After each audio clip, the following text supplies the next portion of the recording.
Hello बेटा, welcome to official channel of Shashwat career institute. बेटा physics की क्लास में आज हम लोग बेसिक मैथ पढ़ेंगे। बेसिक मैथ में जो भी आपने पहले पढ़ा समझ लीजिए एक रिवीजन क्लास होगी, और जिन बच्चों का बेसिक मैथ छूटा उनके लिए रिकवरी क्लास समझ लीजिए। एक एक टॉपिक हम लोग कवर करेंगे। अब जैसे कि बेटा फिजिक्स की अगर बात करें तो मैथमेटिक्स जो है वो लैंग्वेज है फिजिक्स की। आप फिजिक्स के कंसेप्ट को बहुत प्रॉपर तरीके से, बहुत बेहतर तरीके से तभी समझ सकते हैं जब आपकी बेसिक मैथमेटिक्स मजबूत हो, क्योंकि मैथमेटिक्स ही लैंग्वेज है फिजिक्स की। तो ठीक है बेटा, इसी में आगे हम लोग स्टार्ट करते हैं बेसिक मैथ। अब बेसिक मैथ में कौन कौन सा टॉपिक हमको कवर करना है, पहले इसकी बात करते हैं। बेसिक मैथमेटिक्स, बेसिक मैथ में बेटा सबसे पहले हम लोग स्टार्ट करेंगे ट्रिग्नोमेट्री।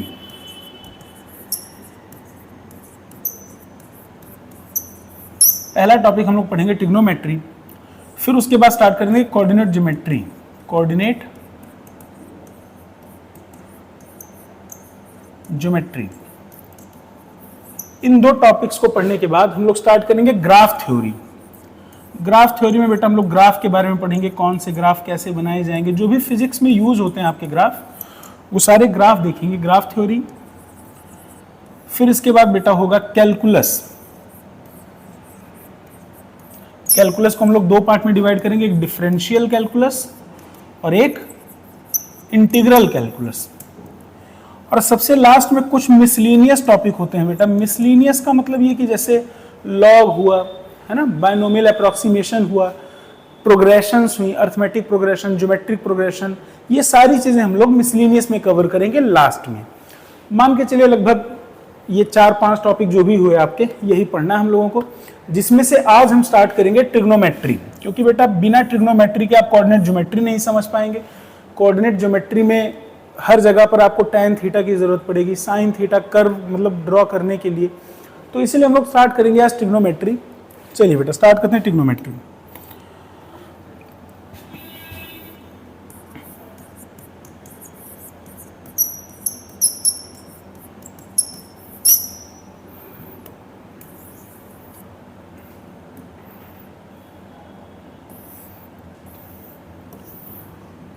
ट्रिग्नोमेट्री में बात करें अगर सबसे पहले तो हमें ट्राइंगल्स के बारे में पता होना चाहिए। ट्राइंगल्स को कैटेगराइज किया गया। ट्राइंगल का मतलब कौन सा, कोई भी 3 साइड जो एक शेप, एक मतलब एरिया कवर करे, उसी को हम क्या कहते हैं, ट्राइंगल। ट्राइंगल की बात करें तो ट्राइंगल को कैटेगराइज किया गया 2 बेस पर, एक on the basis of side, दूसरा on the basis of angle. Side के बेस पे अगर बात करें, on the basis of sides, तो ट्राइंगल हुए 3 टाइप के। एक कौन सा हुआ बेटा, इक्विलैटरल ट्राइंगल। पहला हुआ इक्विलैटरल ट्राइंगल। इक्विलैटरल में क्या होगा कि तीनों साइड सेम होंगी, तीनों एंगल सेम होंगे। जब तीनों एंगल सेम होंगे तो वो 60-60 डिग्री के हो जाएंगे, तो हो गया क्या, इक्विलैटरल ट्राइंगल। तीसरा आइसोसेलेस ट्राइंगल।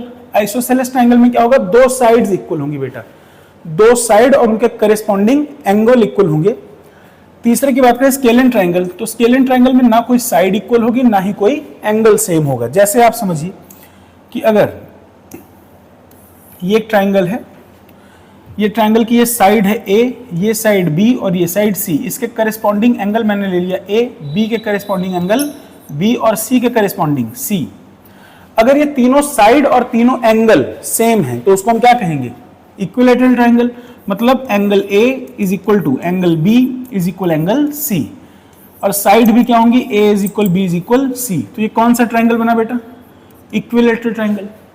दूसरे ट्राइंगल की बात करें आइसोसेलेस ट्राइंगल। आइसोसेलेस ट्राइंगल में क्या होगा कि एक ट्राइंगल ऐसा जिसमें 2 साइड्स इक्वल होंगी। जैसे ये एंगल A है, इसके करेस्पॉन्डिंग साइड है A, ये एंगल B, इसके करेस्पॉन्डिंग साइड है B, ये एंगल C, इसके करेस्पॉन्डिंग साइड C। तो यहां पर एंगल B और एंगल C सेम है, angle B is equal to angle C। तो उसी के साथ B के सामने वाली साइड कौन सी है, B, और C के सामने वाली साइड C, तो B इज इक्वल C। इस तरह के ट्राइंगल को हम कहेंगे आइसोसेलेस ट्राइंगल। तीसरे टाइप का ट्राइंगल बेटा स्केलिन ट्राइंगल। इसमें कोई भी साइड इक्वल नहीं होगी, कोई भी एंगल सेम नहीं होगा। जैसे ये एंगल A, इसके सामने की साइड A, ये एंगल B, इसके सामने की साइड B, ये एंगल C, इसके सामने की साइड C। तो ना तो कोई एंगल सेम है, angle A is not equal to angle B is not equal to angle C। तो इसी के हिसाब से इसके करेस्पॉन्डिंग जो साइड्स होंगी, A is not equal to B is not equal to C। तो इसमें क्या हो जाएगा, इसको कहेंगे स्केलिन ट्रायंगल। अब ये तो था categorisation on the basis of sides. अब दूसरी बात करते हैं on the basis of angle. Angle के बेस पे बात करें अगर बेटा, तो ट्रायंगल होते हैं 3 टाइप के। पहला ट्रायंगल कौन सा होगा एंगल के बेस पे, एक्यूट एंगल ट्रायंगल।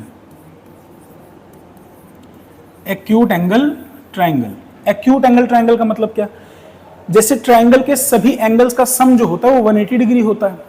अगर एक्यूट एंगल की बात करें तो ट्रायंगल का हर एंगल लेस देन 90 डिग्री होगा, greater than 0 degree and less than 90 degree. तो ऐसे ट्रायंगल को हम क्या कहेंगे, एक्यूट एंगल ट्रायंगल। अब जैसे अभी हमने पीछे अभी पढ़ा कि इक्विलैटरल ट्रायंगल, क्या इक्विलैटरल ट्रायंगल में हर एंगल 60 डिग्री होता है, हर एंगल 60 डिग्री होता है, तो क्या इसका हर एंगल लेस देन 90 डिग्री है? अगर हर एंगल लेस देन 90 डिग्री है तो कैसा ट्रायंगल हो गया, on the basis of side this is equilateral triangle and on the basis of angle this is acute angle triangle. दूसरा ट्रायंगल अगर बात करें बेटा तो right angle triangle. Right angle triangle, right angle triangle में क्या होगा कि तीनों एंगल में से कोई एक एंगल 90 डिग्री होगा, तीनों एंगल में से कोई एक एंगल 90 डिग्री राइट एंगल होगा, और बाकी के दोनों एंगल ऑब्वियस सी बात है कि 90 से कम हो जाएंगे, क्योंकि तीनों एंगल्स का सम 180 होना चाहिए। उसमें से एक एंगल अगर 90 हो गया तो दोनों मिल के 90 बनाएंगे। अगर दो एंगल मिल के 90 बनाएंगे, कॉम्प्लीमेंट होंगे एक दूसरे के, तो ऑब्वियस सी बात है कि एक दोनों लेस देन 90 ही होंगे। तो एक एंगल कितना हो गया 90 डिग्री, और इसी को हम क्या कहते हैं, राइट एंगल ट्रायंगल। अब राइट एंगल ट्रायंगल में थोड़ी सी कुछ चीजें स्पेसिफिक हो जाती हैं, क्योंकि इसी ट्रायंगल के बारे में मोस्टली हमको बात करनी है। राइट एंगल ट्रायंगल में ये जो राइट एंगल बना रहा है, इसके सामने वाली साइड को हम बोलते हैं हाइपोटेनियस, इसके सामने वाली साइड को हम बोलते हैं हाइपोटेनियस। अब बेस और परपेंडिकुलर आपस में इन्वर्ट मतलब चेंज होते रहते हैं। जैसे अगर मैं इस एंगल को रेफरेंस एंगल मानूंगा तो इसके सामने वाली साइड परपेंडिकुलर और बची हुई साइड बेस। इसके अपोजिट अगर मैं बात करूं कि ये एंगल 90 डिग्री, तो हाइपोटेनियस तो फिक्स हो गया, हाइपोटेनियस फिक्स है। अगर इस एंगल को रेफरेंस एंगल मानूंगा तो इसके सामने परपेंडिकुलर और ये क्या हो गया बेस। अब देखिए यहां पर परपेंडिकुलर ये है और यहां पर परपेंडिकुलर ये है, तो जैसे जैसे आप रेफरेंस एंगल चेंज करेंगे वैसे वैसे परपेंडिकुलर और बेस भी बदल जाएंगे। ये दूसरे टाइप का ट्रायंगल हुआ, कौन सा, राइट एंगल ट्रायंगल। तीसरे टाइप के ट्रायंगल की बात करें तो होता है obtuse angle triangle. Obtuse angle triangle, obtuse angle triangle में क्या है कि एक एंगल, जैसे ये एक हमने ट्रायंगल बनाया, तो इसमें अगर आप देखें तो एक एंगल, ये वाला एंगल ग्रेटर देन 90 डिग्री है, मतलब राइट एंगल से बड़ा एंगल है, ऑब्ट्यूज एंगल है। अब 90 डिग्री से बड़ा हो गया, मान लीजिए 110 डिग्री हो गया, तो ये दोनों मिलके 70 डिग्री बनाएंगे, दोनों लेस देन 90 होंगे, तो ये एंगल हो गया ग्रेटर देन 90। तो on the basis of angle अगर बात करें तो पहला हुआ कौन सा, एक्यूट एंगल ट्रायंगल जिसमें सारे एंगल लेस देन 90 होंगे, दूसरा हुआ राइट एंगल ट्रायंगल जिसमें एक एंगल 90 डिग्री होगा, और तीसरा हुआ ऑब्ट्यूज एंगल ट्रायंगल जिसमें एक angle greater than 90 right angle से बड़ा हो जाएगा। अब इस वाले ट्रायंगल की बात हमको करनी है तो इसको अलग से हम लोग स्टडी कर लेते हैं। जैसे right angle triangle, right angle triangle में बेटा एक एंगल तो हो गया 90 डिग्री, इसके सामने की साइड हाइपोटेनियस। अगर ये मैं बेस एंगल लेता हूं, रेफरेंस एंगल लेता हूं, तो इसके सामने की साइड परपेंडिकुलर और ये क्या हुआ बेस। अब परपेंडिकुलर और बेस आपस में चेंज होते रहेंगे, जैसे जैसे आप एंगल बदलोगे वैसे वैसे परपेंडिकुलर और बेस बदलते रहेंगे। ठीक है बेटा। अच्छा, जैसे अगर ये एंगल 37 डिग्री हो गया तो ये एंगल कितना हो जाएगा 53 डिग्री, क्योंकि इन दोनों का सम 90 डिग्री होना चाहिए। अगर ये एंगल 30 डिग्री हो गया तो ये एंगल कितना होना चाहिए 60 डिग्री। ये सब बातें हमें पता है। अब राइट एंगल ट्रायंगल से रिलेटेड एक थ्योरम है कि अगर दो साइड पता हो तो तीसरी साइड हम कैसे पता कर सकते हैं। तो वो कौन सी थ्योरम है, पाइथागोरस थ्योरम, आपने पढ़ी। पाइथागोरस थ्योरम कहती है कि जो सबसे बड़ी साइड है उसका स्क्वायर, सबसे बड़ी साइड कौन सी है हाइपोटेनियस, हाइपोटेनियस का स्क्वायर बाकी की दोनों छोटी साइड के स्क्वायर के सम के बराबर होता है, means perpendicular square plus base square. Hypotenuse square is equal perpendicular square plus base square. अब ये हो गए पाइथागोरस थ्योरम, कोई भी दो साइड पता हो तो तीसरी साइड हम पता कर सकते हैं। अब जैसे देखिए इसमें, अच्छा, जो तीन साइड मिलकर, जो तीन इंटीजर मिलकर पाइथागोरस थ्योरम को फॉलो करते हैं उसको हम कहते हैं पाइथागोरस ट्रिपलेट। जैसे समझिए, अगर ये साइड 4 यूनिट है, ये 3 यूनिट है, इसको मैं कह दूं कि हाइपोटेनस हमें पता करना है। वैसे तो आपको ये चीजें याद है, लेकिन फिर भी एक बार इस प्रोसेस से गुजर रहे हैं तो मतलब इस थ्योरम को कैसे अप्लाई करना वो देख लेते हैं। हाइपोटेनस का स्क्वायर, सबसे बड़ी साइड का स्क्वायर, क्या 4 स्क्वायर प्लस 3 स्क्वायर के इक्वल होगा 4 स्क्वायर 16, 3 स्क्वायर 9, तो 16 प्लस 9 हो गया 25, 25 स्क्वायर किसका है 5 का, तो हाइपोटेनस की वैल्यू आ गई कितनी 5। चलिए देखिए इस ट्राइंगल की बात करें तो इसमें एक साइड कितनी हो गई 3, दूसरी साइड 4 और तीसरी साइड 5। एक और ट्राइंगल लेते हैं, इस ट्राइंगल की बात करें तो इसमें अगर मैं कहूँ ये 5 है, ये 12 है, तो ये कितना होगा हाइपोटेनस आप यहाँ कैलकुलेट कर सकते हैं। अंडर रूट में कितना 12 स्क्वायर प्लस 5 स्क्वायर, तो कितना आ जाएगा 169 का स्क्वायर रूट 13, तो तीसरी साइड कितनी आ गई बेटा 13 आ गई। नेक्स्ट देखिए अगर मैं कहूँ कि ये 7 है, ये 24 है, तो ये साइड कितनी होगी, हाइपोटेनस हम निकाल सकते हैं यहाँ से, hypotenuse square is equal 24 square plus 7 square, 24 का स्क्वायर 576 एंड 7 स्क्वायर 49, तो ये ऐड होके बेटा हुआ 625 जो कि 25 का स्क्वायर है। तो हाइपोटेनस की वैल्यू कितनी आ गई 25, तो ये वैल्यू कितनी आ गई 25। ये कैलकुलेशन वाला पार्ट बेटा मैं स्किप कर रहा हूँ क्योंकि इसमें इसको शॉर्ट तरीके से कैसे निकालना है वो मैं समझाऊंगा अभी आपको कुछ देर बाद। जैसे देखिए यहाँ पर ये 9, ये 40, ये हाइपोटेनियस, तो hypotenuse square is equal 40 square plus 9 square, 40 square plus 9 square, 40 square बेटा 1600, 9 स्क्वायर इज 81, ऐड करने पे आया 1681, ये स्क्वायर होता 41 का स्क्वायर, तो ये आ गई कितनी साइड 41। अब ठीक है बेटा पाइथागोरस थ्योरम तो ये कहती है कि दो साइड पता हो तो तीसरी आप पता कर सकते हैं। हम लोग उससे एक स्टेप आगे की बात करते हैं कि अगर किसी ट्राइंगल की सबसे छोटी साइड हमें पता हो और वो ऑड नंबर हो, जैसे कि यहां पर देखिए सबसे छोटी साइड कौन सी है 3, ये ऑड नंबर है, लगभग यही ट्रिपलेट आपको बार बार देखने को भी मिलेंगे। ये 3 है तो 3 का स्क्वायर कितना हुआ, आपको करना क्या है 3 का स्क्वायर 9 और 9/2 कितना आएगा 4.5, इसके पहले का इंटीजर और इसके बाद का इंटीजर आप लिख दीजिए, यही आपका आंसर हो गया। 4.5 के पहले क्या आएगा 4 और उसके बाद क्या आएगा 5, तो आंसर आ गया 4 and 5। तो देखिए 4 and 5 है भी यहाँ पे, कहने का मतलब बिना पाइथागोरस के भी आप इसको सॉल्व कर सकते हैं। जैसे कि यहाँ पर ये ट्राइंगल है, सबसे छोटी साइड कौन सी है 5, तो 5 का स्क्वायर 25, 25 डिवाइडेड बाई 2 कितना आया 12.5, 12.5 का पहले इंटीजर आएगा 12 और उसके बाद आएगा 13, तो देखिए एक साइड 12 है और दूसरी साइड 13 है। सिमिलर यहां पे देखिए 7 square 49, 49 divided by 2, 49 divided by 2 कितना आ जाएगा 24.5 और 24.5 के पहले का इंटीजर है 24 और इसके बाद का है 25, तो देखिए 24 और 25 साइड्स हैं भी। तो ये थी पाइथागोरस थ्योरम की बात करें अगर तो। अच्छा इस सारे ट्रिपलेट में 3, 4, 5, 5, 12, 13 ये सारे ट्रिपलेट में अगर देखें तो ये वाला ट्रिपलेट सबसे इंपॉर्टेंट है। ये फिजिक्स में आपको लगभग मतलब हर चैप्टर में आपको बार बार देखने को मिलेगा। तो कुछ चीजें इसके बारे में हम अलग से पढ़ लेते हैं कि जैसे अगर एक ट्राइंगल है, ये साइड है 3, ये साइड है 4 और ये साइड है 5, तो हमको ये तो पता है कि ये एंगल कितना होगा 90 डिग्री, सबसे बड़ी साइड के सामने का एंगल सबसे बड़ा होगा। अब राइट एंगल ट्राइंगल की बात करें तो एंगल तो 90 डिग्री हो गया। ये जो 3 यूनिट साइड है इसके सामने का एंगल और ये 4 यूनिट साइड के सामने का एंगल ये हमको याद रखना है। 3 के सामने कौन सा 37 डिग्री, 4 के सामने 53 डिग्री, छोटी साइड छोटा एंगल, बड़ी साइड बड़ा एंगल, तो 3 डिग्री मतलब 3 यूनिट के सामने 37 और 4 के सामने 53, ये चीज आपको याद रखनी है। चलिए बेटा तो ये हो गया पाइथागोरस थ्योरम के बारे में। फिर इसके बाद आता है ट्रिग्नोमेट्रिक रेशियोज। अब इसे बेटा बहुत ज़्यादा प्रैक्टिस के लिए क्वेश्चन मैं आपको भेज दूंगा ग्रुप पे, आप वहाँ से सॉल्व कर लीजिएगा, एक बार प्रैक्टिस कर लीजिएगा, बाकी इतना ही है इसमें और इससे ज़्यादा कुछ नहीं है। अब अगर बात करें तो इसके आगे हम पढ़ते हैं ट्रिग्नोमेट्रिक रेशियोज के बारे में। ट्रिग्नोमेट्री रेशियोज कि जैसे ट्राइंगल है, अब इस ट्राइंगल के साइड का अगर हम रेशियो ले तो एक स्पेसिफिक वैल्यू बन जाती है और उस स्पेसिफिक वैल्यू को हम लोगों ने नाम दे दिया क्या, कि जैसे ट्राइंगल है, अगर इस एंगल को मैं रेफरेंस एंगल मानूं तो इसके सामने ये हुआ परपेंडिकुलर, ये हुआ बेटा बेस और ये हाइपोटेनियस।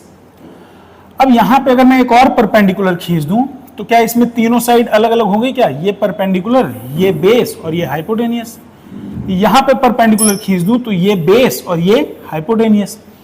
अब आप तीनों ट्राइंगल में किसी भी परपेंडिकुलर का किसी भी बेस का रेशियो लेंगे, चाहे इस परपेंडिकुलर इस बेस का रेशियो ले लीजिए, इस परपेंडिकुलर इस बेस का रेशियो, इस परपेंडिकुलर इस बेस का रेशियो ले लीजिए, वो रेशियो सेम आने वाला है। तो जब एक ट्राइंगल में ये रेशियो स्पेसिफिक हो जाता है कि किसी भी परपेंडिकुलर का किसी भी बेस के साथ रेशियो ले लीजिए, जब वो फिक्स वैल्यू आएगी तो उसको हमने नाम ही दे दिया, ट्रिग्नोमेट्रिक रेशियोज यहीं से बने। तो ट्रिग्नोमेट्रिक रेशियो बेसिकली है दो, कौन कौन से? एक है साइन थीटा। साइन थीटा मतलब कि अगर परपेंडिकुलर को हाइपोटेन्यूज से डिवाइड कर दें, परपेंडिकुलर को हाइपोटेन्यूज से डिवाइड करें तो ये रेशियो कहलाता है साइन थीटा। दूसरा, अगर बेस को हाइपोटेन्यूज से डिवाइड करें, बेस को हाइपोटेन्यूज से डिवाइड करें तो ये बन जाता है कॉस थीटा। ये दो स्पेशल रेशियोज हैं। अब इनके कॉम्बिनेशन से चार और बनते हैं तो 6 ट्रिग्नोमेट्रिक रेशियोज टोटल हो जाते हैं। जैसे पहला कौन सा? साइन थीटा, दूसरा कॉस थीटा। अगर इन दोनों को आपस में डिवाइड कर दें तो साइन अपॉन कॉस क्या बनेगा बेटा? उसको हम नाम देते हैं टैन थीटा। यहां पर हाइपोटेन्यूज हाइपोटेन्यूज कैंसिल तो P by B, perpendicular upon base, ये बन गया टैन थीटा। अब जब बात हो रही कि P बाई एच आपने परपेंडिकुलर अपॉन हाइपोटेन्यूज लिखा तो हाइपोटेन्यूज अपॉन परपेंडिकुलर क्यों नहीं लिखा? तो उसके लिए एक अलग से रेशियो बना दिया गया, हाइपोटेन्यूज अपॉन परपेंडिकुलर, इसको कह दिया गया कॉसेक थीटा। फिर अगर बात करें तो कॉस का inverse sec theta hypotenuse upon base, tan का inverse cot theta, cot theta हो गया कितना बेटा? Base upon perpendicular. ये 6 ट्रिग्नोमेट्रिक रेशियोज बने, जिनमें से सबसे ज्यादा जरूरी यही तीन है, sine theta, cos theta and tan theta. कोई भी एक ट्रिग्नोमेट्रिक रेशियोज पता चल जाएगा, कोई भी एक ट्रिग्नोमेट्रिक रेशियो पता चल जाएगा तो उससे हम क्या करेंगे? बाकी के 5 निकाल सकते हैं। कैसे? समझिए इस चीज को एक बार पहले फिर से रिवाइज कर लेते हैं। साइन थीटा क्या होता है? Sine theta perpendicular upon hypotenuse, cos theta base upon hypotenuse, tan theta perpendicular upon base, cot theta is inverse of tan theta so base upon perpendicular, sec theta is reciprocal of cos theta so hypotenuse upon base, and last one is cosec theta sine का reciprocal है तो hypotenuse upon perpendicular. ये तीनों बहुत ही least important कह सकते हैं और ये सबसे ज्यादा इंपॉर्टेंट ये तीन रेशियोज हैं, साइन थीटा, कॉस थीटा और tan थीटा। चलिए देखते हैं। एक ट्राइंगल अगर ड्रॉ करें, इसमें एक साइड हमने ये कंसीडर की 5 यूनिट, ये वाली 5 यूनिट और ये 12 यूनिट, तो ये 13 आएगी। ये एंगल मैंने थीटा कह दिया। अब इसके हिसाब से साइन थीटा कॉस थीटा की बात करें तो साइन थीटा कितना आएगा बेटा? Perpendicular upon hypotenuse means 5/13। Cos theta कितना आएगा? Base upon hypotenuse 12/13। tan theta कितना आएगा बेटा? tan थीटा आएगा साइन और कॉस का ratio 5/12। Cot theta is inverse of tan theta so 12/5। Sec theta आ जाएगा बेटा 13/12 और कॉसेक थीटा हो जाएगा 13/5। ये हो गया रेशियो, ट्रिग्नोमेट्रिक रेशियोज। कोई भी दो साइड पता हो, तीसरी साइड हम निकाल लेंगे, उसके हिसाब से फिर हम सारे ट्रिग्नोमेट्रिक रेशियोज लिख लेंगे। दूसरी बात समझे बेटा कि अगर एक ट्राइंगल है या ट्राइंगल ना दिया जाए, आपको सीधे ट्रिग्नोमेट्रिक रेशियोज ही दे दिए जाएं कि जैसे sine theta is 12/13, sine theta is 12/13। तो बाकी के ट्रिग्नोमेट्रिक रेशियोज पता करने हैं तो इसके लिए हम क्या करेंगे? ट्राइंगल बना लेंगे। ट्राइंगल बना लिया, साइन थीटा, अगर ये एंगल थीटा मान लें तो थीटा के सामने होता है परपेंडिकुलर, साइन थीटा 12 और ये कितना है बेटा? 13, 12/13। अब हमें पता है ये साइड कितनी होगी? 5। ये आप निकाल भी सकते हैं, वैसे मोस्टली आपको याद ही होंगी ये चीजें। तो 5 यूनिट आया। अब यहां से साइन थीटा पता चल गया, कॉस थीटा निकालिए। Cos theta base upon hypotenuse means 5/13। tan theta is perpendicular upon base means 12/5। Cot theta 5/12। Sec theta, cos का इनवर्स होगा बेटा 13/5। Cosec theta 13/12। अच्छा, इन दो रेशियोज पे फोकस कीजिए आप। साइन थीटा होगा बेटा परपेंडिकुलर अपॉन हाइपोटेन्यूज। अब परपेंडिकुलर अपॉन हाइपोटेनियस होगा तो परपेंडिकुलर कभी हाइपोटेनियस से बड़ा हो नहीं सकता, तो इसीलिए साइन थीटा की वैल्यू क्या होगी, मैक्सिमम वैल्यू 1 हो सकती है। अगर मैं कहूं कि ये ऐसा ट्रायंगल बना दूं मैं इस तरह का, ये एंगल 90 डिग्री रखूं, तो क्या परपेंडिकुलर और हाइपोटेनियस लगभग सेम हो रहे हैं? तो साइन थीटा की मैक्सिमम वैल्यू कितनी हो सकती है, 1 और मिनिमम -1।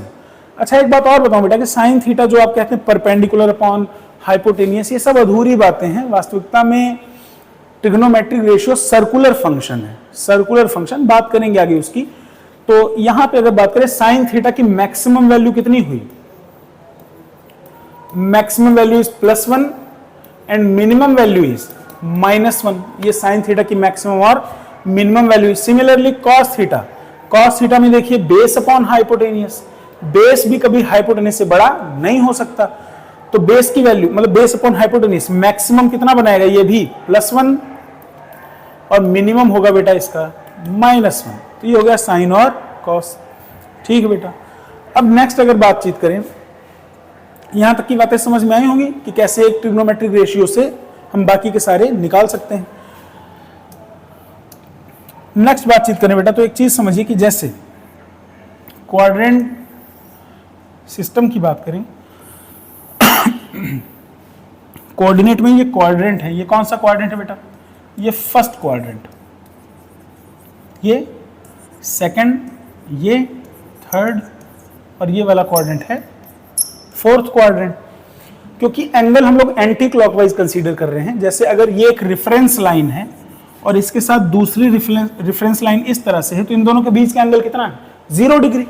अगर दूसरी रेफरेंस लाइन यहां पहुंच जाती तो ये एंगल कुछ ना कुछ तो क्रिएट किया ना इसने, ये लाइन यहां पहुंच जाती तो एंगल बढ़ गया, ये लाइन यहां पहुंच गई तो 90 डिग्री बना दिया। इस तरह से आगे अगर रेफरेंस लाइन बढ़ती जाए तो एंगल बढ़ता जाएगा।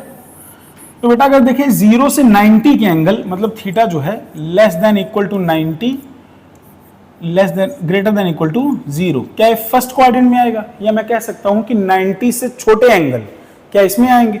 अगर 90 से छोटे एंगल इसमें आएंगे तो मैं कह सकता हूं कि यहां पर 90 माइनस थीटा लाई करेगा, 90 से कम, 90 माइनस थीटा। अगर 90 से ज्यादा हुए तो क्या 90 प्लस थीटा इस क्वाड्रेंट में जाएगा? अगर थीटा की वैल्यू 1 डिग्री भी ले लीजिए तो 91, ये एंगल 90 डिग्री है तो इससे थोड़ा सा ज्यादा सेकंड क्वाड्रेंट में जाएगा। मैक्सिमम 180 हो सकता है, तो कहने का मतलब 180 माइनस थीटा, 180 से कम के एंगल सेकंड क्वाड्रेंट में आएंगे। 180 से बड़े एंगल 180 प्लस थीटा ये कहां जाएगा, थर्ड क्वाड्रेंट में 180 प्लस थीटा। और 270 माइनस थीटा ये भी कहां जाएगा, थर्ड क्वाड्रेंट में 270 माइनस थीटा। 270 मतलब 90 90 90, ये 90 180 270, तो 270 तक के एंगल थर्ड क्वाड्रेंट में आ रहे हैं। अगर 270 से ज्यादा हुआ तो 270 प्लस थीटा ये कहां जाएगा, फोर्थ क्वाड्रेंट में। और 360 माइनस थीटा ये भी कहां जाएगा, फोर्थ क्वाड्रेंट में। तो ये 4 क्वाड्रेंट सिस्टम जो है इसमें कौन सा एंगल कहां लाई करेगा ये हम लोग यहां से जान सकते हैं। फिर से एक बार बात करें तो देखिए ये y axis, x axis, first quadrant में कौन कौन सा एंगल होगा बेटा, 90 माइनस थीटा। सेकेंड क्वाड्रेंट में 90 plus theta and 180 minus theta. Third quadrant में 180 plus theta and 270 minus theta. Fourth quadrant में 270 plus theta and 360 minus theta. ये बात आई होगी बेटा समझ में कि कौन से क्वाड्रेंट में कौन सा एंगल लाई करेगा। नेक्स्ट अगर बात करें, दो बातें और याद रखनी है आपको कि 90 डिग्री के ऑड मल्टीपल में, 90 डिग्री के ऑड मल्टीपल्स में ट्रिग्नोमेट्रिक फंक्शंस चेंज होते हैं। मतलब इसमें क्या होगा, चेंज होगा, इसमें ट्रिग्नोमेट्रिक फंक्शंस चेंज होंगे। और इवन मल्टीपल्स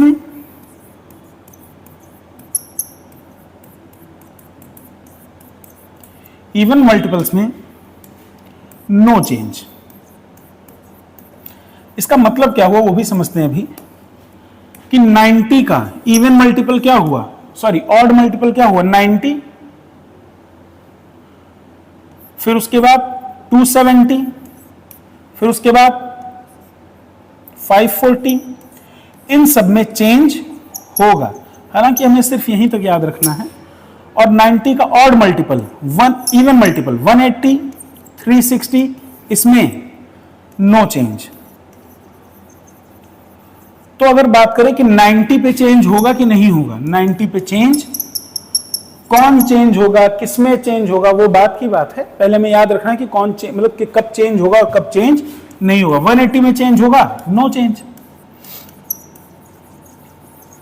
270 में चेंज होगा और 360 में नो चेंज। तो ये चार चीजें हमें याद रखनी कि 90 में चेंज होगा, 180 में नो चेंज, 270 में चेंज होगा, 360 में नो चेंज। ठीक है बेटा, अब ये चेंज हम लोग कर रहे हैं, कौन चेंज होगा? साइन थीटा चेंज होगा कॉस थीटा में, और कॉस थीटा चेंज होगा साइन थीटा में। सिमिलरली टैन थीटा चेंज होगा कॉट थीटा में, और कॉट थीटा चेंज होगा टैन थीटा में। सेक थीटा चेंज होगा कॉसेक थीटा में, कॉसेक थीटा चेंज होगा सेक थीटा में। ये फंक्शंस हुए। तो क्या क्या हमने देखा? फर्स्ट क्वाड्रेंट में 90 माइनस थीटा, सेकेंड क्वाड्रेंट में 90 प्लस थीटा और 180 माइनस थीटा, थर्ड क्वाड्रेंट में 180 plus theta and 270 minus theta, fourth quadrant में 270 plus theta and 360 minus theta. पहली बात तो ये याद रखनी है, 90 में चेंज होगा, 180 में चेंज नहीं होगा, 270 में चेंज होगा, 360 में चेंज नहीं होगा। साइन चेंज होगा कॉस में, कॉस चेंज होगा साइन में, टैन चेंज होगा कॉट में, कॉट चेंज होगा टैन में, सेक चेंज होगा कॉसेक में, कॉसेक चेंज होगा सेक में।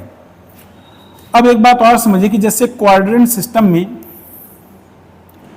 पहले क्वाड्रेंट में सभी पॉजिटिव होते हैं, दूसरे में सिर्फ साइन थीटा पॉजिटिव होता है। अब साइन थीटा पॉजिटिव है तो इसका रेसिप्रोकल कॉसेक थीटा भी पॉजिटिव होगा। साइन थीटा पॉजिटिव है तो कॉसेक थीटा भी पॉजिटिव होगा।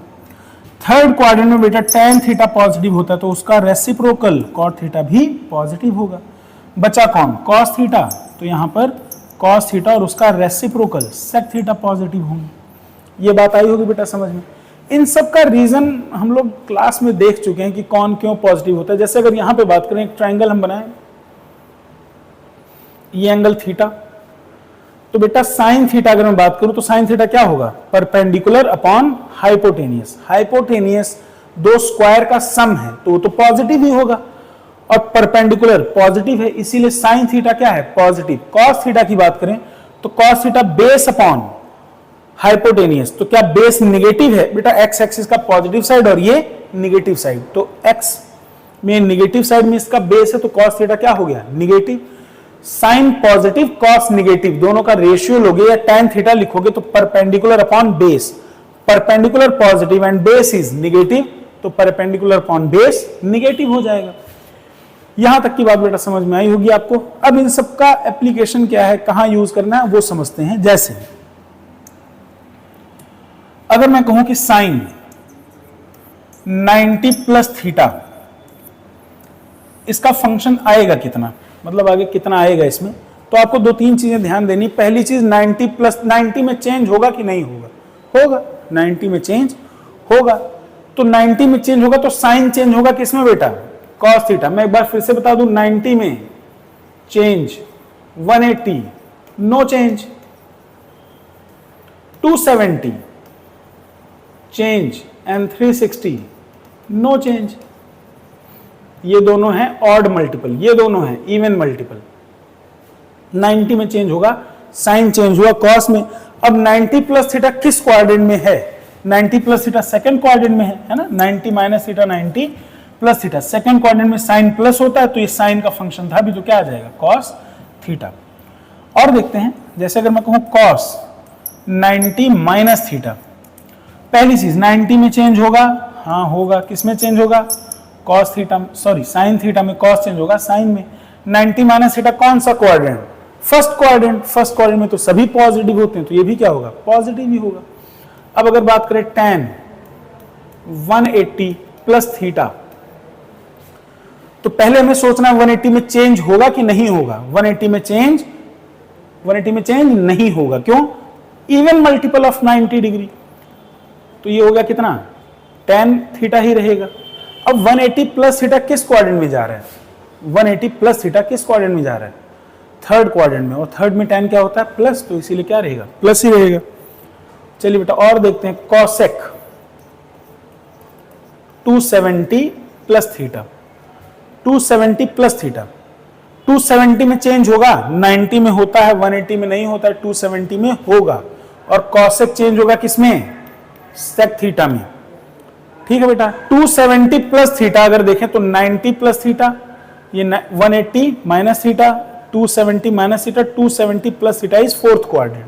और फोर्थ क्वाड्रेंट में कॉस और सेक प्लस होते हैं, ये कॉसेक है, तो ये क्या आएगा, माइनस आएगा बेटा। यहां तक की बात समझ में आई होगी। ठीक है, ये सब बातें होगी। तो अगर देखें यहां पे बेटा, तो 90 माइनस थीटा के लिए 6 trigonometric ratio, similarly 90 plus theta के लिए 6 ट्रिग्नोमेट्रिक रेशियो, तो 12 फॉर्मूले तो ये हो गए। ऐसे ही 180 प्लस माइनस थीटा के लिए भी कितने फॉर्मूले हुए, 12। 270 प्लस माइनस थीटा के लिए भी कितने हुए, 12 फॉर्मूले, है ना बेटा। 360 प्लस माइनस थीटा के लिए भी कितने हुए, 12 फॉर्मूले। तो अगर देखा जाए तो 48 फॉर्मूले बनते हैं ये। मैं कहता हूं 48 फॉर्मूले कहां तक याद रखोगे आप, 3-4 बातें याद रखिए, कौन सा एंगल किस क्वाड्रेंट में, कौन किस में चेंज होगा और कब होगा, और कौन किस में पॉजिटिव है, ये 3-4 बातें आप याद रखिए। तो ये सारे फॉर्मूले आप खुद से बना सकते हैं। तो ये बात हो गई किसकी, कि कब चेंज होगा, किस में चेंज होगा। एक छोटी सी बात और समझिएगा बेटा, कि जैसे अगर मैं कहूं ये ट्राइंगल है, इस ट्राइंगल में ये एंगल है बेटा थीटा, तो ये कितना होगा, 90 माइनस थीटा।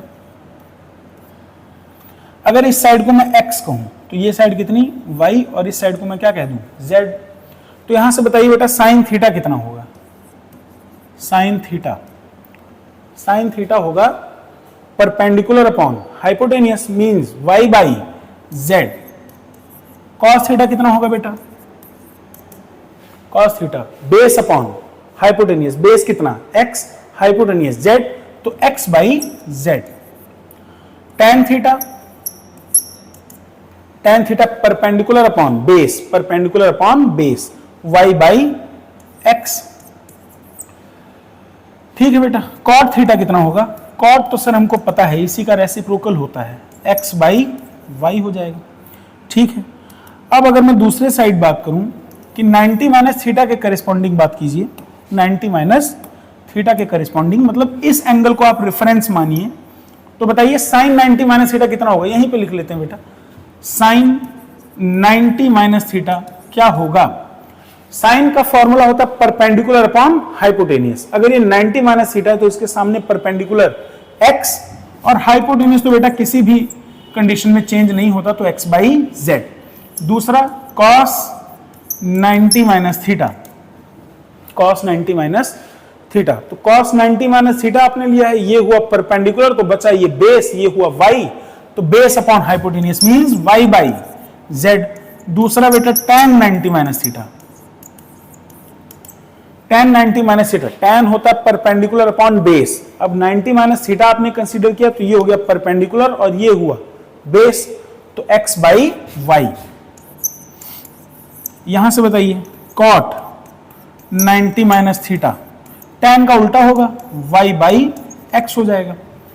यहां तक की बात समझ में आई बेटा। हमने अलग अलग एंगल के हिसाब से 4 ट्रिग्नोमेट्री रेशियो लिखे, 2 आप खुद से भी लिख सकते हैं, ये 4 मैंने लिखे। अब यहां से बताइए साइन 90 माइनस थीटा कितना है, साइन 90 माइनस थीटा कितना है बेटा, x बाई z। यहां पे कोई x बाई z दिखाई दे रहा है, हाँ सर, x बाई z किसके बराबर है, cos थीटा। तो क्या मैं साइन 90 माइनस थीटा की जगह cos थीटा लिख सकता हूं, हाँ बेटा। तो यही चीज मैं समझा रहा था। पहली चीज 90 माइनस थीटा किस क्वाड्रेंट में आया, फर्स्ट क्वाड्रेंट में। जब फर्स्ट क्वाड्रेंट में आया तो सब पॉजिटिव होगा। अब 90 में चेंज होगा, साइन चेंज होगा किसमें, कॉस में, तो साइन चेंज हुआ भी किसमें, कॉस में। ये हमने अभी तक पढ़ा था, ये हमने प्रूव भी कर लिया यहां से। तो यही बातें हैं बेटा। अगर मैं दूसरी बात करूं cos 90 minus theta, cos 90 minus theta, तो cos 90 माइनस थीटा कितना आएगा बेटा, y बाई जेड। इधर ढूंढिए कहीं y बाई जेड है, हाँ सर y बाई जेड है, किसके बराबर है, साइन थीटा के बराबर है, तो साइन थीटा के बराबर हो गया। फिर से सोचिए 90 माइनस थीटा फर्स्ट क्वाड्रेंट में ऑल पॉजिटिव, 90 में चेंज होगा तो कॉस चेंज हो गया किसमें, साइन में। ये हमने डायरेक्ट सीखा है, ये हमने प्रूव करके देखा, ये बातें हुई बेटा, ठीक है। नेक्स्ट बातचीत देखिए tan 90 माइनस थीटा, उधर ढूंढिए tan 90 minus theta. Sir tan 90 minus theta बराबर है x बाई वाई के, यह x बाई वाई कौन है, cot थीटा, तो ये आ गया cot थीटा के बराबर। तो देखिए tan 90 minus theta cot theta के बराबर है, तो वही जो हमने पढ़ा इसके पहले वही फॉर्मूले यहाँ पे सब प्रूफ हो गए, ठीक बेटा। चलिए बेटा अब इसके आगे देखते हैं। आज हम सारे फॉर्मूले रिवाइज करेंगे, कल इस चीज की प्रैक्टिस कर लेंगे। जो भी फॉर्मूले आज हमने पढ़े हैं इन सब की प्रैक्टिस शीट अपलोड करवा दी जाएगी, वहां से आप प्रैक्टिस कर लेंगे, ठीक। चलिए तो यहां तक की बात समझ में आई। अब देखिए एक बात, जैसे मैंने कहा कि एक ट्राइंगल है बेटा, ये तो ये एंगल हुआ 90 डिग्री। अब ये कुछ ना कुछ तो एंगल होगा ना। जैसे अगर मैं कहूं कि इसको राइट एंगल ट्राइंगल को हम आइसोसेलेस बना लें। आइसोसेलेस का मतलब ये हुआ कि जैसे ये साइड अगर मान लीजिए D है तो ये साइड भी कितनी है D, ये एंगल हुआ 45, ये एंगल भी कितना हुआ 45। अच्छा ये साइड कितनी होगी बेटा, ये साइड होगी हाइपोटेनियस है तो under root D square plus D square, तो ये हो जाएगा under root 2d square, D square बाहर जाएगा तो d रूट 2, ये साइड कितनी आ जाएगी d रूट 2, ठीक। अब यहां से मैं कहूं कि इसको थीटा कंसीडर कीजिए और साइन थीटा की वैल्यू बताइए, तो आप कहेंगे सर साइन थीटा होगा perpendicular upon hypotenuse, perpendicular is d and hypotenuse is d root 2, तो d से d कैंसिल, तो आ गया 1 बाई रूट 2। अब थीटा था कितना 45, तो साइन 45 की वैल्यू कितनी आ गई 1 बाई रूट 2। ऐसे ही बेटा कई सारे एंगल्स की वैल्यू तो होती होगी ना, जैसे 45 की वैल्यू साइन में कितनी आई 1 बाई रूट 2, ऐसे 60 की भी कुछ वैल्यू होगी, 30 की भी कुछ वैल्यू होगी, तो उन वैल्यूज को हमको याद रखना है। सिर्फ 3 फंक्शन में साइन कॉस टैन में आप याद रखिए, बाकी तो उसके रेसिप्रोकल हम निकाल ही लेंगे। जैसे साइन थीटा, दूसरा बेटा कॉस थीटा, तीसरा टैन थीटा, ये 3 याद रखने हैं। और कौन कौन से एंगल याद रखने हैं, पहला 0 डिग्री, फिर 30 डिग्री, फिर 45 डिग्री, देन 60 डिग्री और लास्ट 90 डिग्री। बाकी के एंगल हम निकालना सिखा देंगे अलग से। अब साइन 0 की वैल्यू कितनी होती है बेटा, साइन 0 की वैल्यू होती है 0, साइन 30 की 1/2, sine 45 1 root 2, sine 60 root 3/2 and sine 90 is 1, है ना। साइन की ये वैल्यूज होती हैं। अब देखिए साइन 0 से स्टार्ट होके 1 तक जा रहा है, इंक्रीजिंग फंक्शन 90 डिग्री तक ये कैसा है, इंक्रीजिंग फंक्शन, वैल्यू इंक्रीज हो रही। कॉस इसका जस्ट उल्टा है, जैसे कॉस 1 से स्टार्ट होगा, फिर रूट 3/2, फिर 1/√2, उसके बाद 1/2 और लास्ट 0। कॉस 1 से स्टार्ट होके 0 पर जा रहा है तो मतलब ये डिक्रीजिंग वैल्यू हो गई, सिर्फ 90 डिग्री तक के लिए डिक्रीजिंग फंक्शन है ना। tan थीटा इन दोनों का रेशियो होता है, 0/1 इज 0, 1/2 रूट 3/2, 1/√3, ये 2 से 2 बेटा कैंसिल हो जाएगा, 1/√2 से 1/√2 1 आ गया, 2 से 2 कैंसिल किया तो कितना आया √3 एंड 1/0 इज इनफाइनाइट। ये वैल्यू हो गई बेटा ट्रिग्नोमेट्री में 3 फंक्शन की, ठीक। अब जैसे अगर आपको कॉसेक 60 बताना है, कॉसेक 60, तो आपको पता है साइन 60 का उल्टा है, साइन 60 कितना √3/2, तो कॉसेक 60 इज 2/√3। अब आपको बताना है cot 45, tan 45 1 है तो cot 45 भी 1 ही होगा। तो इस तरह से आप आगे की वैल्यूज बता सकते हैं। सर 90 तक की वैल्यू होती है क्या, नहीं 90 से ज्यादा भी होती है। और 2 वैल्यू आपको अलग से याद रखनी है, कौन कौन सी, एक साइन 37 और एक साइन 53, है ना। इसी के साथ cos 37 और cos 53, ये मैं समझा देता हूं।